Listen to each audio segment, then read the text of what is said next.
আসসালামু আলাইকুম। আশা করি সবাই ভালো আছেন। আলহামদুলিল্লাহ আমিও ভালো আছি। তো আজকে হচ্ছে একটা সড়ক দুর্ঘটনার শিকার হই বৃষ্টির মধ্যে অফিসে যাওয়ার টাইমে।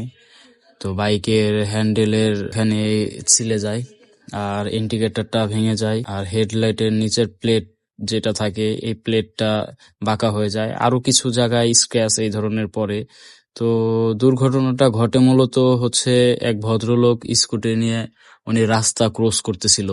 তো উনি ডান বাম কোথাও না তাকায় উনি ক্রস করতেছিল। আমি ওনাকে হরেন দিতে যাচ্ছি, উনি না ব্রেক করে দাঁড়াইছে না উনি একটু ফাস্ট রাস্তাটা ক্রস করছে। উনি ওনার মতো আস্তে আস্তে ক্রস করতেছে। তো আমি ব্রেক বৃষ্টির মধ্যে উনি হুট করে ঢুকে গেছে, ব্রেক ধরছি, ধরার পরেও জমানোর পরেও স্লিপ কাটার আর কি হালকা হয়তো বা কাদা ছিল রোডে, বালি বা কাদা এই ধরনের বৃষ্টি নামলে পরে কাদা কাদা হয়। তো স্লিপ কাইটা যায়, এটা ওনার সাথে লাইগে যায়, লাইগে আমি রোডে বাইক সহ পড়ে যাই।